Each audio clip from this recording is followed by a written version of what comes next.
Kenya continues to bury her dead soldiers killed during the Al-Shabaab attack in El Adde.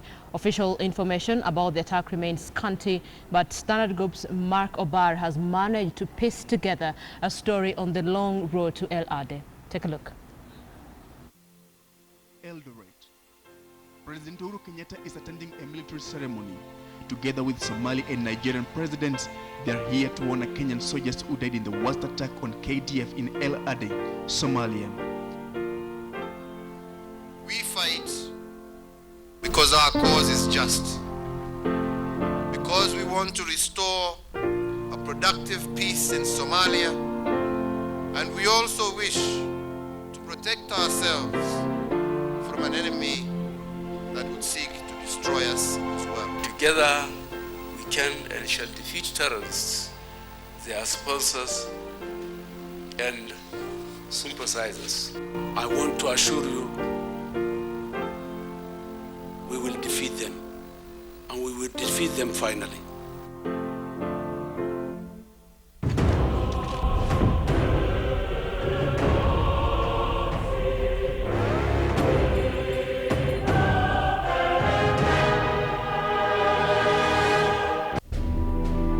The long road to El Adde attack began on the 16th of October 2011, when the troops crossed the border into the conflict zone in southern Somalia. Now, from the time when Kenyan military made an incursion in Somalia, the Somali militant group that described itself as waging jihadists against the enemies of Islam have had the activities dramatically increased in Kenya. But on the 15th of January this year, they took the same war right inside KDF camp in El Adde, Somalia.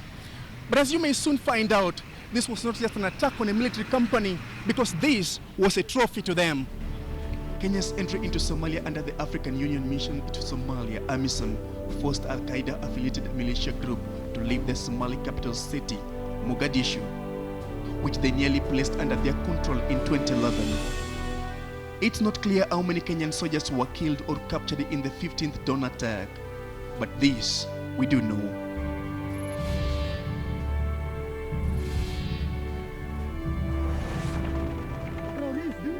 November 2013. Over 300 Al-Shabaab militants graduate after 6-month-long training that included combat tactics and radicalization. This was the actual ceremony.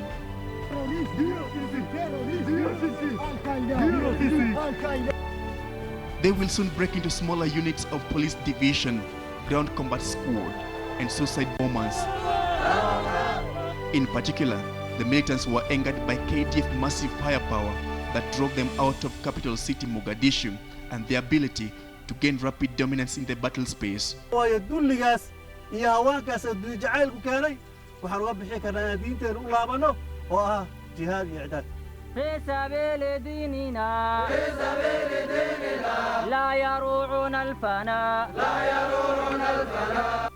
Shockingly, Suicide Bomb Team receives the highest number of volunteers. They will meticulously go through a list of requirements before joining the death squad. The team publicly made known their intention to kill KDF soldiers as well as Kenyan civilian population.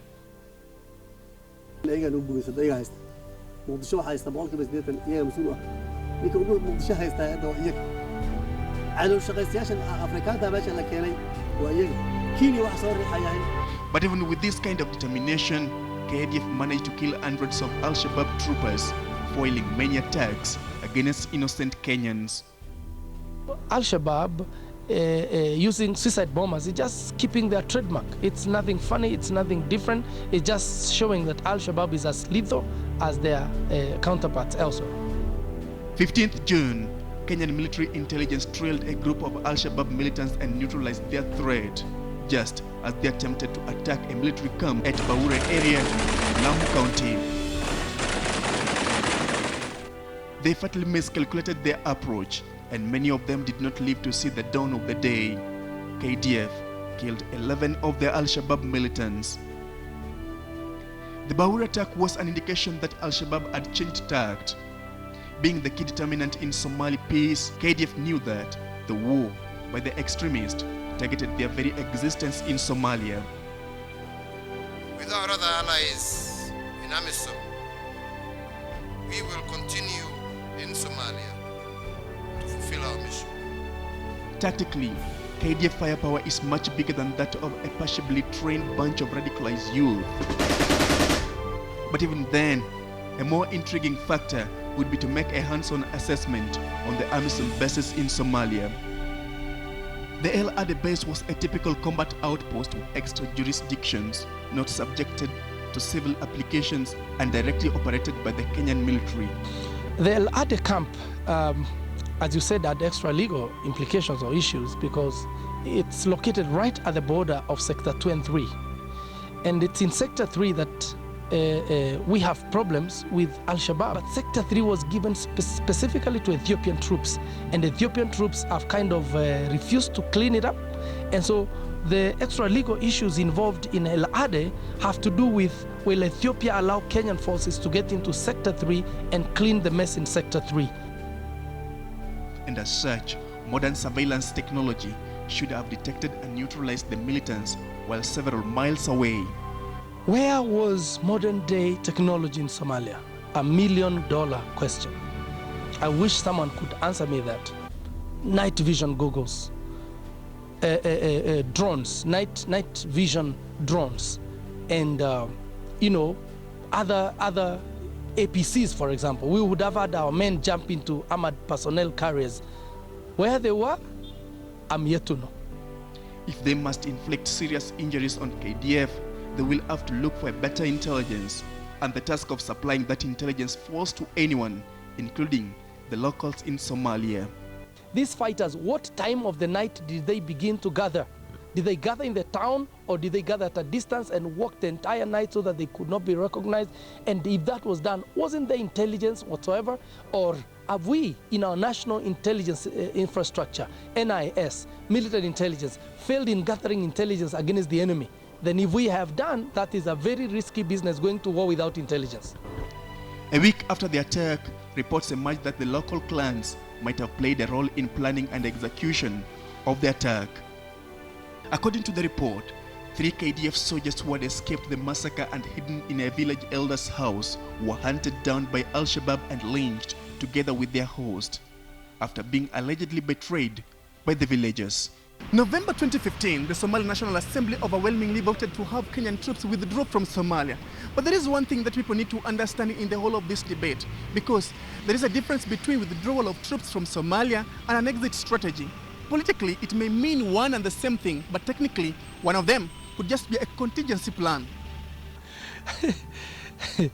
I think the greatest joke of 2015 was to hear Somali National Assembly voting KDF out of Somalia. I think it was the greatest insult ever. These same MPs have their children and wives living in Nairobi. They know from the bottom of their hearts they cannot live happily and peacefully in Somalia. Themselves in Mogadishu, they are confined within a small area. They move with the bodyguards like warlords moving down the street. They know for sure they need KDF there. And this mockery of voting out, of passing a vote of no confidence with our troops in Somalia was, I should say, was the worst insult ever. And I think going forward, our country should impose sanctions on all those MPs, and we should blacklist their names. They should never use our airports or our borders, and them and their children should be asked to leave this country. How can they put such, how can they insult Kenyan troops to that extent? For KTN, my name is Obar, Mark.